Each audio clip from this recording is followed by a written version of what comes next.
할렐루야. 목요일 아침입니다. 어제도 하루 잘 지내셨을 줄 그렇게 믿습니다.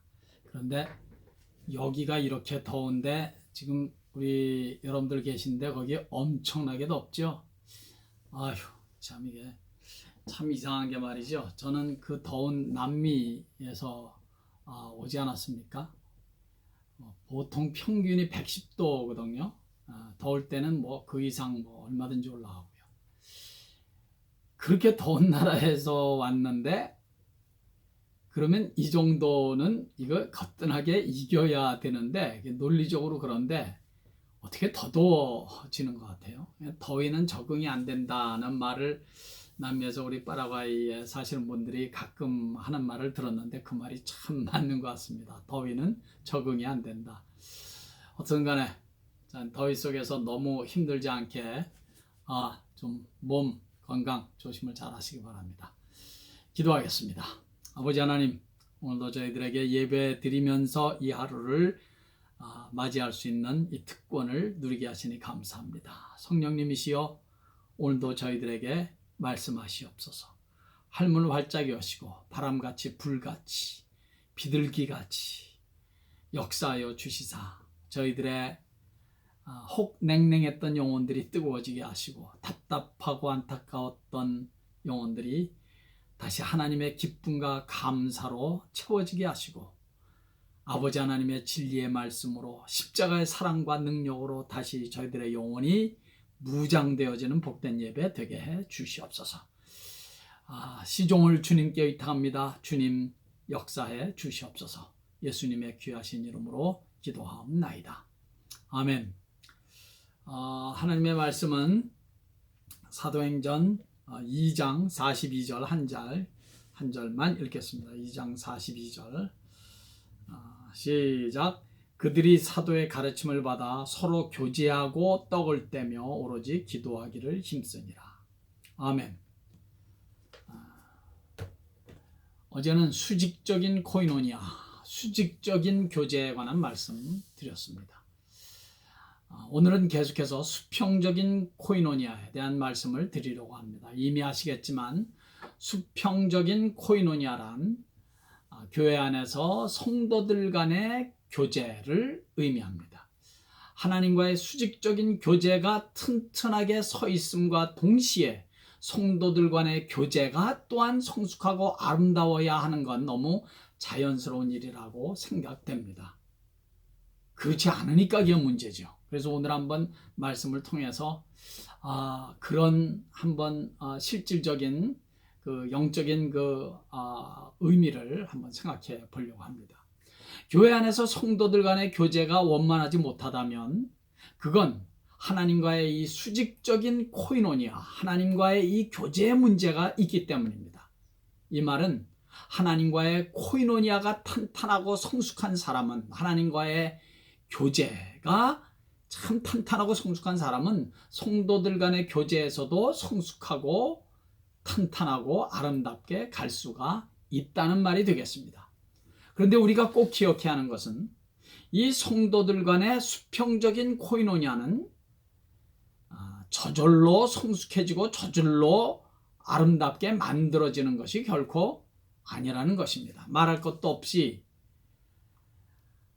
나의 내면과의 싸움, 내 안에 옛사람, 옛 성질, 옛 성품들을 누르고 내 안에 계신 성령님의 음성에 그때그때 순종하려는 그 어떤 그 거룩한 몸부림을 통해서 조금씩 변화돼가는 성화의 과정이 있을 때 비로소 성도들 간의 이 수평적인 코이노니아에서 승리할 수가 있는 것입니다. 이 싸움을 포기하면, 이 내면의 싸움, 나와의 싸움을 포기하면 이미 수직적 코이노니아든지 수평적인 코이노니아든지 다 물 건너간 겁니다. 잊지 마십시오, 여러분. 하나님과의 수직적 코이노니아는 성도들과의 수평적 코이노니아를 통해서 증명되고 확증되어져야 하는 것입니다. 어느 날 저 유명한 스펄전 목사님에게 어느 교인이 이런 질문을 어느 분이겠죠. 어느 분이 이런 질문을 했답니다. 목사님, 꼭 교회에 가서 예배 드려야 천국 갈 수 있습니까? 저는 예수는 믿지만 교회 가서 뭐 예배 드리고 뭐 그 꼴보기 싫은 사람들이 많아갖고 말이죠. 그런 사람들이랑 함께 예배 드리고 그냥 그러고 싶은 마음이 전혀 생기질 않아서요. 그랬더니 스폴전 목사님의 대답이 그래요. 교회에 가서 예배 드리지 않아도 성도들 간의 교제 같은 거 안 해도 천국은 갑니다. 그랬더니 이 사람이 너무 좋아하더랍니다. 과연 목사님은 마음이 넓고 통이 크신 목사님이십니다. 과연 훌륭한 대답을 해주셨습니다. 감사합니다. 그런데 스폴전 목사님께서 글을 보고 하시는 말씀. 그런데 나도 형제에게 질문을 하나 하겠습니다. 형제님은 그런데 왜 천국에 가려고 하십니까? 성경에 묘사된 천국은 시시때때로 찬양드리며 예배드리고 주님과 얼굴과 얼굴을 맞대어 보면서 하루 종일 주님과 교제하며 그 수많은 성경 속의 위대한 신앙의 대선배들과 선배들과 만나서 얘기를 나누고 교제하고 이 땅에서 내가 사랑하고 보고 싶었던 많은 지인들과 만나서 영원토록 함께 교제하며 예배하며 천국을 즐기는 곳인데 형제처럼 그렇게 사람 만나는 게 싫고 찬양하는 거 싫고 예배드리는 것이 싫으면 천국은 형제에게 그 지옥이 될 거지 천국을 전혀 형제는 인조해할 수 없을 텐데 물론 스폴전 목사님의 참 그 지혜로운 조크입니다. 그러나 여러분 한 가지 분명한 메시지는 있습니다. 우리는 이 땅에서 사는 동안은 이 땅에서 천국을 미리 연습하는 것이 아닐까. 찬양하며 천국을 연습하고 서로 사랑하며 용서하며 천국을 연습하고 서로 격려하고 서로 칭찬하며 이 땅에서 천국을 연습하는 것이 아니겠습니까? 그렇게 이 땅에서 열심히 천국을 연습하다가 실제로 천국을 가게 되면 그 천국이 적응하기가 얼마나 좋겠습니까? 사실 엄격하게 따지면 이 땅에서 천국을 누리다가 그냥 저 천국에 간다는 것은 천국의 연장입니다. 그냥 전 이 땅에서도 천국을 인조하다가 그냥 연장선에서 저 천국 가서 천국을 또 누리게 되는. 그런데 여러분 이 땅에서 천국이 아니라 평생 지옥 같은 삶을 연습하다가 지옥을 연습하다가 미움, 시기, 질투를 연습하고 불신, 불평, 불만, 짜증을 연습하고 분노, 막 화, 성질, 막 억울함 이런 거를 열심히 연습하고 또 교만, 욕심 그냥 이런 거 그냥 지옥을 평생 연습하다가 천국 가면 천국에 낯설어서 어디 견디겠냐고요. 천국이 맨 꼴 보기 싫은 사람들 천지고 사람들이랑 만나기 싫고 사람들이랑 교제하기 싫고 다 나보다 못하고 못난 사람들 천지고 말이죠. 성도 여러분, 성경에 기록된 천국은 혼자서 고독을 즐기고 방콕하면서 혼자서 잘난 척하며 독야청청하는 곳이 전혀 아닙니다. 천국은 함께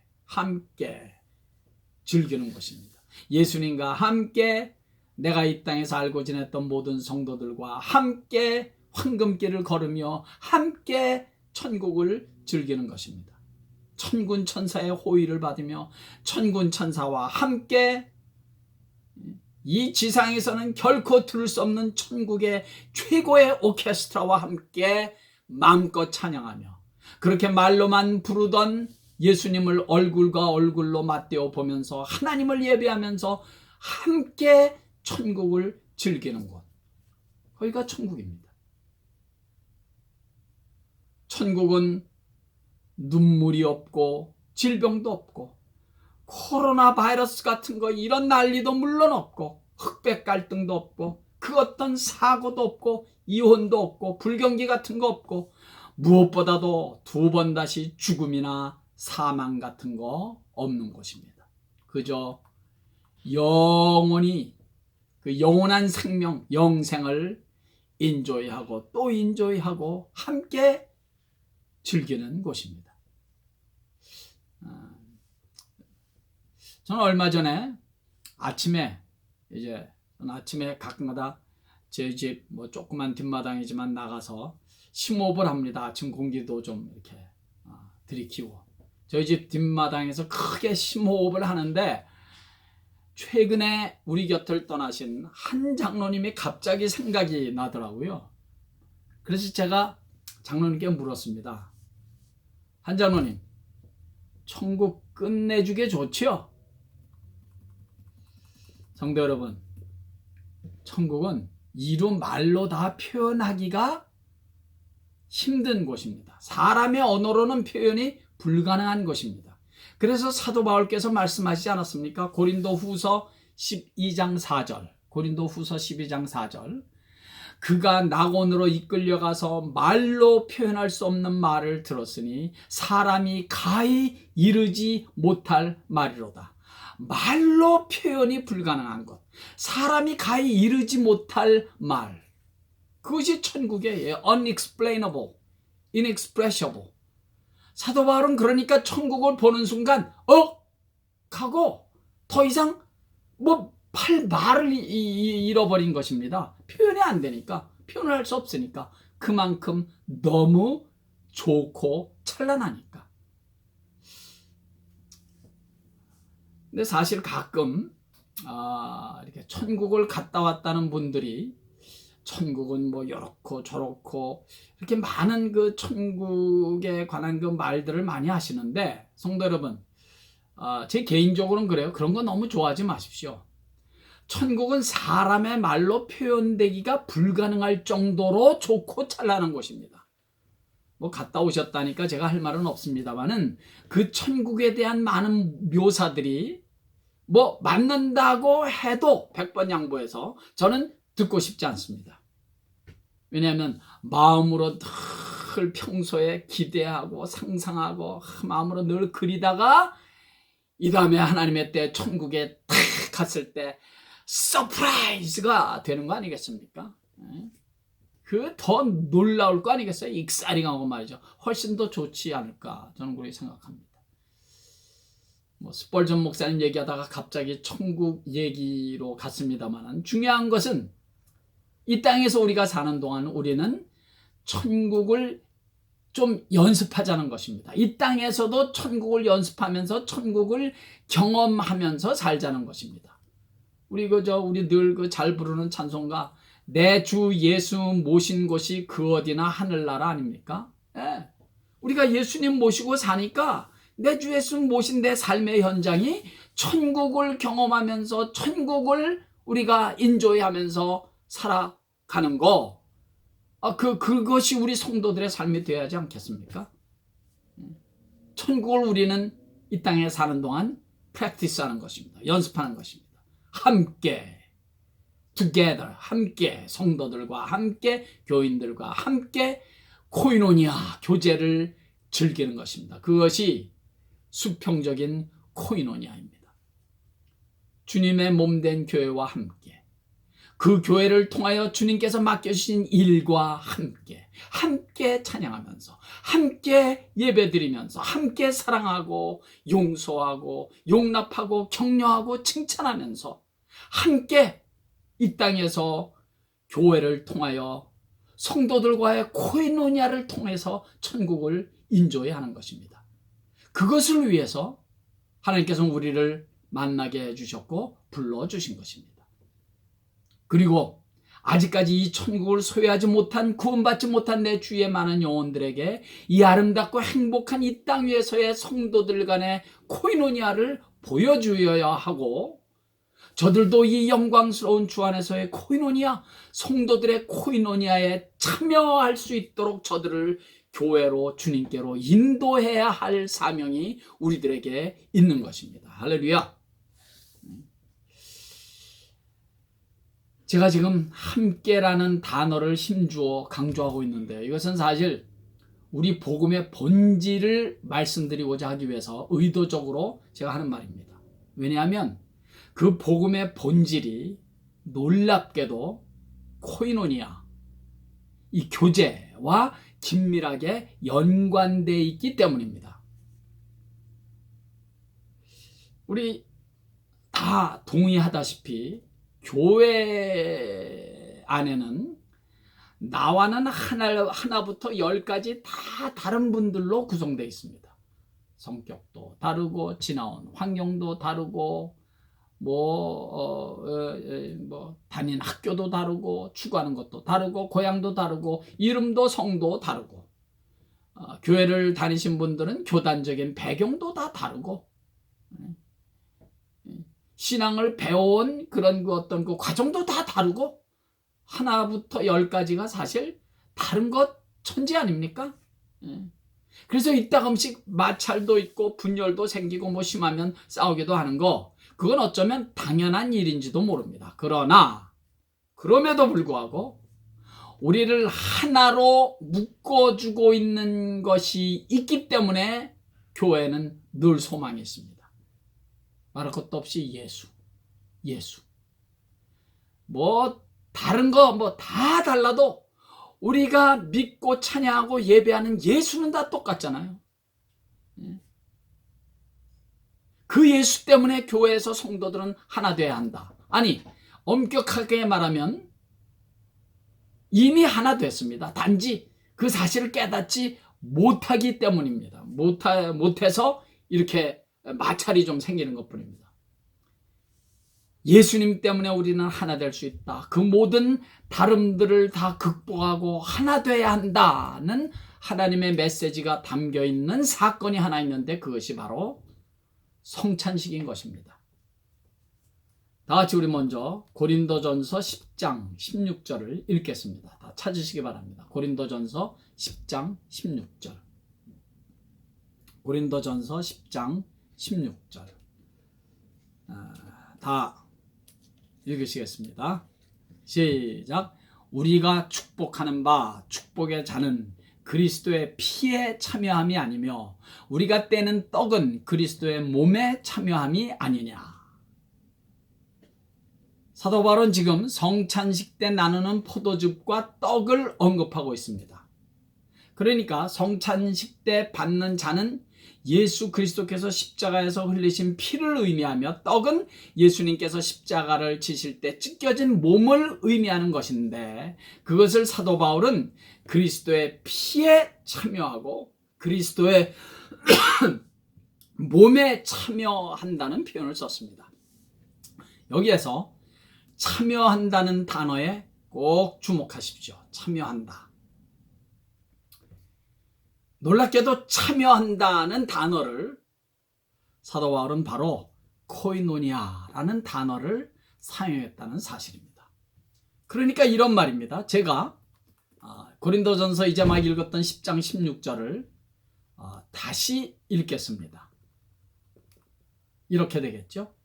우리가 축복하는 바 축복의 자는 그리스도의 피에 코이노니아 함이 아니며 우리가 떼는 떡은 그리스도의 몸에 코이노니아 함이 아니냐.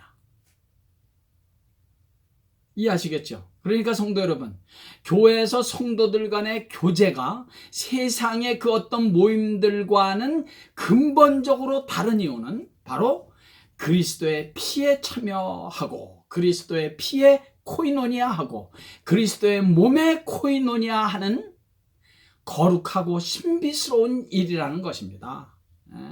이것이 이 코이노니아라는 단어가 가지고 있는 참이 깊은 이 성찬의 깊은 의미이고 코이노니아라는 단어가 가지고 있는 참이 깊은 의미입니다. 예수의 흘리신 피와 찢기신 몸에 참여한 자들, 코이노니아 된 자들이 성찬식에 참여하는 것이고 그렇게 성찬식에 참여한 자들이 수평적인 코이노니아, 수평적인 교제를 나누는 것입니다. 여러분, 아무나 예수 그리스도의 성찬의 잔을 마시고 아무나 그리스도의 몸인 떡을 받아 먹습니까? 아니죠. 오직 예수 그리스도의 십자가의 의미를 알고 믿고 경험한 자들, 예수의 사랑을 십자가에서 경험한 자들이 성찬식에 참여하는 것이고 그런 성도들이 주님의 몸된 교회를 섬기는 것이고 성도들 간의 수평적인 코이노니아, 이 호리젠털 코이노니아를 누리는 것입니다. 사랑하는 우리 성도 여러분, 그러므로 수평적인 성도의 코이노니아를 말할 때 내 앞에 저 성도와 내가 함께 예수의 피를 마시고 예수의 찢겨진 몸을 함께 나눈 성도다. 그런 깨달음과 믿음 위에서 비로소 수평적 코이노니아, 수평적인 성도의 교제를 나누게 되는 것입니다.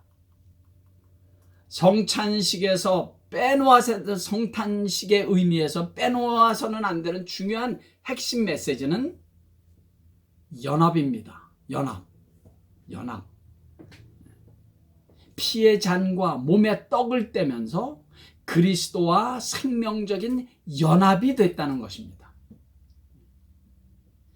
그리고 예수 그리스도의 십자가에서 흘린 그 잔과 떡에 함께 참여하면서 성도들끼리도 함께 연합됐다는 것을 피차에 확인하는 것입니다. 요새는 이제 그 간략하게 이제 성찬식에 쓰는 이제 잔을 미리 다 따로 놓고 떡도 다 미리 이렇게 만들어진 거 아니면 떡을 이렇게 다 떼서 이렇게 간략하기 위해서 그렇게 하지 않습니까? 근데 예수님 당시에는 어떻게 했습니까? 실제로 큰 이 빵에 직접 예수님이 이렇게 떼어서 주셨습니다. 한 빵에 이게 직접 떼어 주셨다고요. 이건 아주 의미가 굉장히 깊은 거 아닙니까? 그러니까 한 떡에 빵 하나에 같은 떡을 떼어 먹는 것입니다. 연합이라는 거죠. 성도들은 주 안에서 연합됐다는 거예요. 그리고 잔도 한 잔에서 이렇게 따라서 먹습니다. 그러니까 그리스도의 피로 하나된, 연합된 성도들이라는 것을 피차에 확인하는 거죠. 이것이 수평적인 코이노니아이고 이것이 성도들의 교제인데, 이러니 어찌 교회 안에서 서로 미워하고 불신하고 원망하고 당짓고 막 분열하고 막 꼴 보기 싫다고 그러고 삐지고 그런 일이 있어서야 되겠습니까?